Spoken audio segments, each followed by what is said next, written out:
We've got picks and predictions for the U.S. Open coming up, but there's some things you need to know about Oakmont Country Club. Coming up on the roundtable, we've got Will Gray on site at Oakmont. Is it firm? Is it wet? Are there changes you need to know about? Scotty and Rory, should you really be picking them? And our other best bets and picks this week for a monster week on the PGA Tour. We're going big in the studio, and up on the big screen, Will Gray at Oakmont Country Club. Yeah, let's go, Chris. Big setup for a big week. I'm excited to break it down. Excited to be here on the outskirts of Pittsburgh to chop it up. I know we got a lot to dive into, but as always, it's going to be a fun one this week for sure. No secrets that Scotty Scheffler, a massive favorite. He's in Tiger Woods territory now. Rory McIlroy, not even the second favorite. In fact, he's a ways behind Bryson DeChambeau for that honor. What do you make of this top six right here, the so-called favorites? I mean, you got to start with Scotty, right? I mean, lowest or shortest odds for a major since Tiger back at the 2009 PGA when he famously lost to Y.E. Yang on Sunday. It's understandable given what he showed at Quail Hollow, really distancing from the field. And the two of the guys that were closest to him down the backstretch at Quail Hollow are Bryson and Rahm. And so it's notable to see them there once again. I think we're going to get into the course conditions. It's going to play probably into the strength of some of the longer hitters, most of which are on this graphic. I think there's still a lot of question marks for me around Rory McIlroy, the Masters victory, and then he had a little bit of a disappointing run between RBC and the PGA. He spoke to the media a couple hours before we taped here and had some really impressive candor talking about how he didn't think about what comes after getting that career Grand Slam victory at Augusta, and that's now where his mind is focusing. This is obviously an event where he's had a ton of success, including back-to-back runner-ups, but I'm a little bit more bearish on him this week than the other guys on this board. And of course, when you've got Scotty at plus 280, the odds makers have to give a little bit on the other side as well, and that's how you end up with a situation and a dynamic where you've got big names and capable players like Xander and Ludvig north of 20-1. You mentioned playing into the bigger hitters. That's what the bettors and the pickers think about every year when it comes to the U.S. Open. And we're wondering, maybe is this the year that we don't look at it that way? The wetness, does it really play that long? Is the rough that rough and that brutal? Will's been on site. He's seen the rain. He's seen the wetness. He's walked the course. Is the rough bad? And then we'll talk about the weather too. Oh, the rough is the rough. I mean, everything you've seen on those social media videos, it's incredible. It's going to be lush and thick, and it's going to be a problem for anyone that strays off the fairway, but it's also potentially going to be a little inconsistent. When you think back to last year at Pinehurst and you had that wiregrass coming out of the sand, sometimes it was just the rub of the green on if players had a clean lie going into the green or if they were stuck behind a tuft of grass. It's a different dynamic this year, but it's still going to be something where potentially a shot that's 8 yards astray is going to be punished a little bit more lightly than something that's 3 or 4 yards astray. It just depends on how deep it goes into this 4 or 5 inch rough in parts. So listen, Oakmont is touted as among, if not the most difficult U.S. Open venues, and I think it's going to live up to that billing this week, even though we have those conditions that might be playing a little bit of a factor as well. It's important to note that Mike Wan with the USGA told us a couple of days ago that Oakmont got, 13 inches of rain in the last 10 weeks. Is that big of a deal to make this play softer, or will it continue to play as firm, you think? Firm is out the window. I would say okay. Walking around here, the word that comes to mind for me is squishy. It is squishy underfoot. You definitely have some spots where there's some casual water kind of coming up around your sneakers as you're walking around through the rough and around the fairways and greens. To take it on an inside baseball perspective, the media was asked not to walk inside the ropes on Monday to kind of help keep things a little bit more pristine. And now people are able to walk around on Tuesday. It's sunny skies today. I think we're going to have some pretty favorable weather for the next few days, but it does look like, Chris, in the forecast, potentially some more rain Saturday into Sunday. So if you look back to the last 2 times that Oakmont has hosted the U.S. Open, 2007, when it was really firm and fast, Angel Cabrera wins at 5 over. 2016, it's more wet. There's almost a washout on the opening round on Thursday. DJ gets to 4 under. I think we're leaning much more towards 2016 conditions than 2007. Okay, interesting stuff. So under par might be the way to go. That's a little tease for a few minutes later in the show.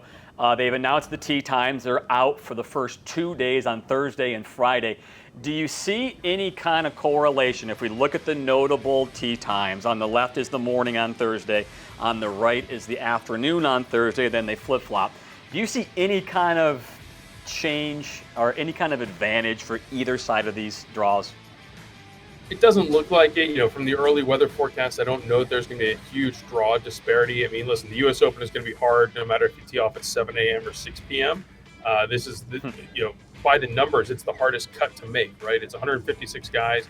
We're going to cut down to top 60 in ties by the time we get to Saturday. So you're going to have a ton of notable names, including, I would say, multiple names on this list that are probably going to be slamming the trunk on Friday. And you don't really have to play that bad to miss the cut at the U.S. Open. My eye is drawn towards that bottom left corner. I think it's fascinating to see Rory paired with two Ryder Cup partners in Shane and Justin Rose. He's out usually playing practice rounds with Shane Lowry. We've seen them partner the last couple of years at the Zurich Classic. So that, for me, is a particularly friendly and comfortable pairing, especially for Rory McIlroy. But listen, all those guys that are on that list deserve to be there. And it's, you could have featured pairings that go a mile wide at the U.S. Open. You're going to have plenty to watch. Yeah, maybe it's a Ryder Cup audition from Luke Donald to Justin Rose, having him play with those two Ryder Cup stalwarts. We'll see. All right, DraftKings has an interesting take on what the winning score is going to be this week at Oakmont. We've seen plenty under par. We've seen plenty over par when Angel Cabrera won in 2007.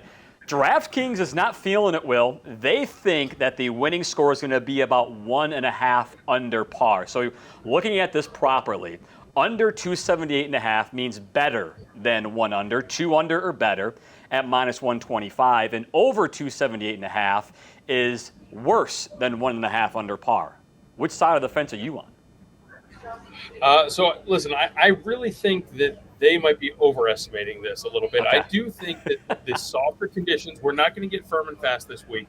I do think the softer conditions are going to lend more towards the 2016 model where you had DJ, Dustin Johnson out at 4 under. You have 3 different guys at 1 under. So, the soft conditions, especially that are going to be in play Thursday and Friday, I think it's going to allow for the greens to be a little bit more receptive. It's going to cause the balls to run out a little bit less in the fairways. And yes, it's going to make a long course even longer, but distance really isn't that big of an issue for some of the longest hitters in the game. So all that being said, I'm bullish on minus 2 under or better being the winning score. I think you're going to get someone out to 3, 4, maybe even 5 under par, which we saw back in 1994 when there was a 3-way playoff at the U.S. Open here at Oakmont. So I don't think that we're going to have quite the sticker shock that we had in 2007. Give me the minus 125.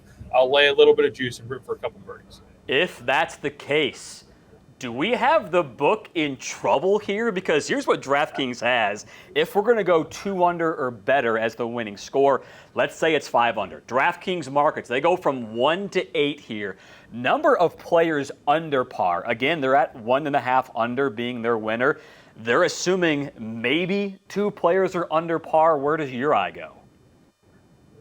I'm looking at that 3 or 4 number, plus 130 for 3 or more, plus 175 for 4 or more. Those are both, situations where I think you can cash plus money wager and get to the window by Sunday evening. Again, I think that if you have someone out to 3 or 4 under, the chances of having a couple of folks there also in red numbers, there's going to be a little bit of correlation there. So I definitely think that this is an opportunity to get that plus money option in that 3 or 4. I don't know that I'm feeling, aggressive enough to go toward that right-hand column where we're talking about 5 or 6 guys, but certainly 3 or 4, sign me up. We think it's not that tough, but not that easy, but not that tough. Okay. Time for picks. Right. Time to make the people some money. I was going to go first, but I want you to go first because Will's got 2 prop bets who I feel they could finish second. These guys could miss the cut by a mile. Which one do you want to start with? Wow, what a ringing endorsement. Let's go with the nationality prop here. Okay. Let's break it down. It feels like Hideki Matsuyama's victory at the Century might have happened 3.5 years ago. A lot has happened since then, and there hasn't been a ton of great golf from Hideki, but this is a tournament where, by and large, he really shows up in a big way. T21 or better in 8 of his 12 career U.S. Open starts. And I feel like this is a little bit of game theory, a little bit of line shopping in terms of how you want to address Hideki. For a top 20, you're probably looking in that plus 230, plus 240 margin. But then at plus 300 here for top Asian in a 9-player market, I think that you can get a little bit of a better payoff knowing he's probably going to need about that top 20 finish in order to cash it. Siwoo Kim is closest to him in the odds. I feel like the bigger threat is on paper. It might be Sung Jae Im, who's coming in with some momentum, but Chris historically does not play well in the U.S. Open. So I think that this is an opportunity. Yes, it's a little chalky. We're taking the shortest odds in the nationality market, but I think that plus 300 is the price, and I'm willing to sign up for Hideki to be in the mix, given his ball striking credentials. Just so the viewer knows, this is not a top 10 kind of bet. You don't feel that bullish on this. It's simply to beat the other guys in his market, because we know Hideki could be erratic with that driver, and that could be a concern, yeah? Listen, I feel like you're trying to mush this bet before we even get started here. Yes, he can get a little erratic, but he's also one of the best ball strikers on tour. If things are working out well, he's got a really high ceiling. And I look at the guys with a pedigree of consistency at the U.S. Open, at the USGA events. It takes a particular mindset to be able to live in this world where par is going to be a good score for the next 4 days. Matsuyama has demonstrated that time and again that he's able to do it. I'm just saying this because I wanted to pick Hideki, and I just couldn't do it because I'm worried about the driver, which is not something I'm worried about with your other best bet. What's the mindset on Russell Henley for a top 10 other than the fact that 4-1's awesome? Yeah, when the going gets tough, Russell Henley gets better at golf. I think you look back to what he's done at the U.S. Open, which is T14 or better 3 of the last 4 years. You look at what he did in March at the Arnold Palmer Invitational, winning that tournament as conditions got more difficult over the weekend.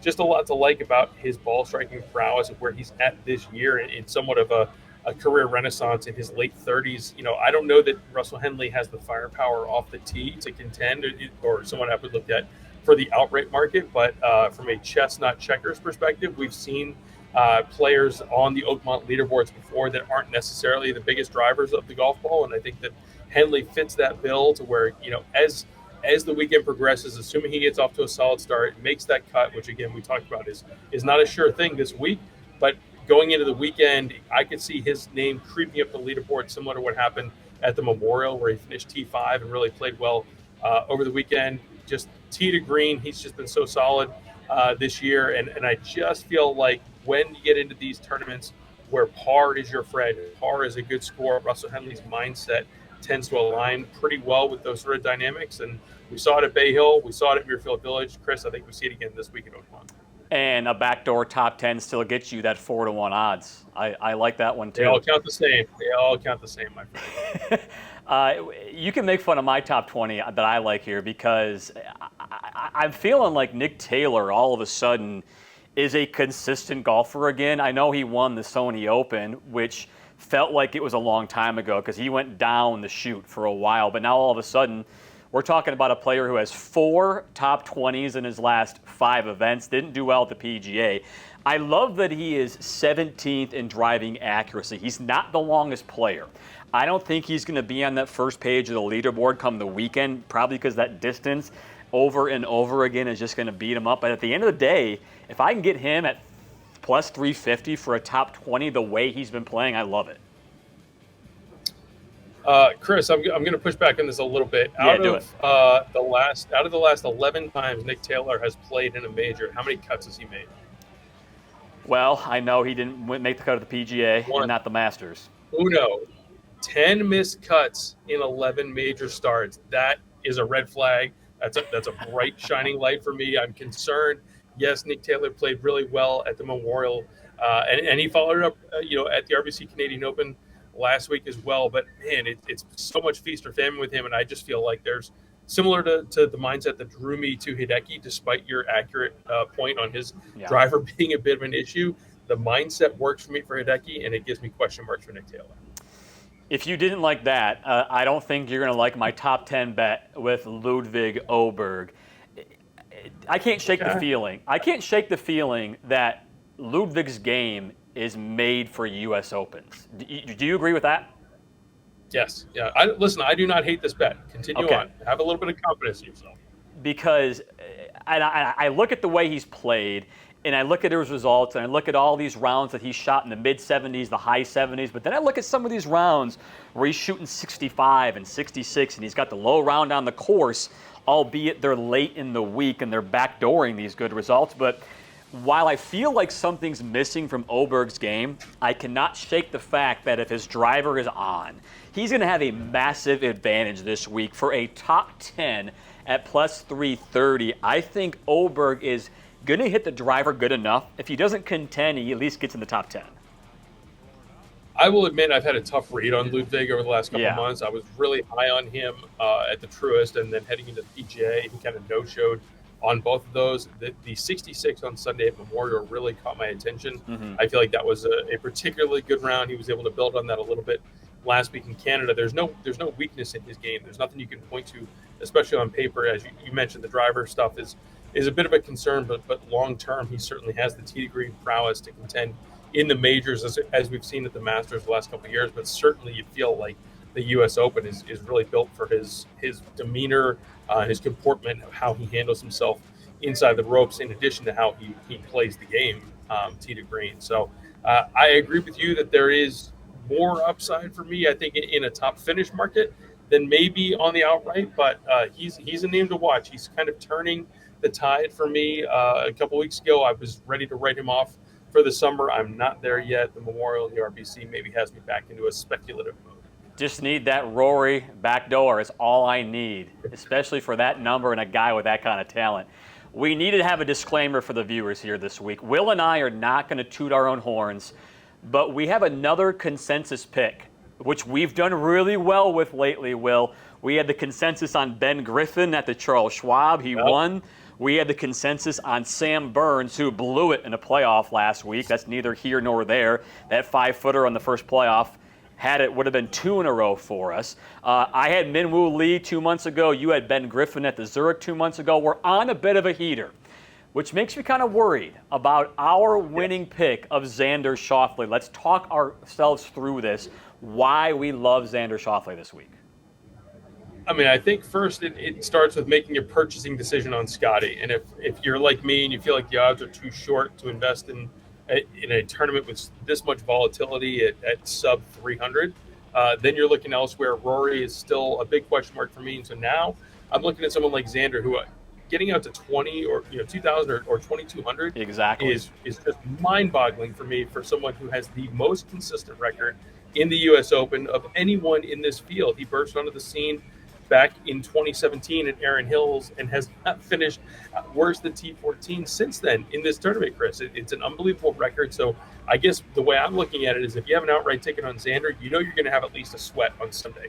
He's going to be in the mix there somewhere. And really, from a tee to green perspective, it's all going to come down to his driver. He has been driving it poorly relative to his standards since coming back from that injury earlier this year. He's starting to turn around a little bit. He had a couple of decent driving rounds at the Memorial, specifically in his last start, that really caught my eye. But every other aspect of the game is right there. The finishes are solid. He's putting up T12s, T18s. He's fighting back on the weekend. So if he's able to get the driver in play and able to get up to a solid start, I really think he's going to be in the mix. And for as much as we've talked about 2025 being the year of Scotty versus Rory, Rory versus Scotty, oh, by the way, Xander Schauffele still has won 2 majors in the last calendar year, and I don't think we've heard the last from him as well.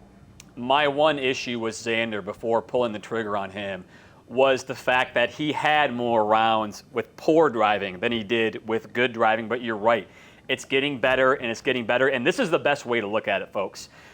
We would be talking about Xander the exact same way we are right now if his odds were 11-1 and not 22-1. He's so great here. He's such a great driver. 2 major wins last year. And the reason why he's not 11-1 right now is because of that injury. You agree with that? Well, I think the injury, but also the driving issues. And I think there's a correlation between the two. It took him a little bit of time to get going. But this is a little bit of a buy the dip situation with Xander, where if he starts to drive it well this summer, he's not going to be 22-1 for the Open when we get out to Royal Portrush and he's defending that title. He will be closer to that 1,100 range that you mentioned. So it's a little bit of, you got to take a leap of faith and hope that he's able to figure out the driver issues that have been a little bit inconsistent in the last couple of months, because if he does, these plus 2,200 numbers are not going to be available.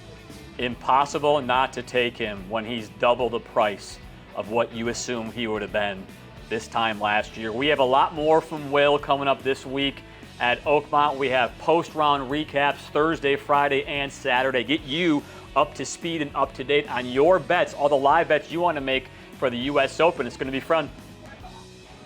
Let's do it.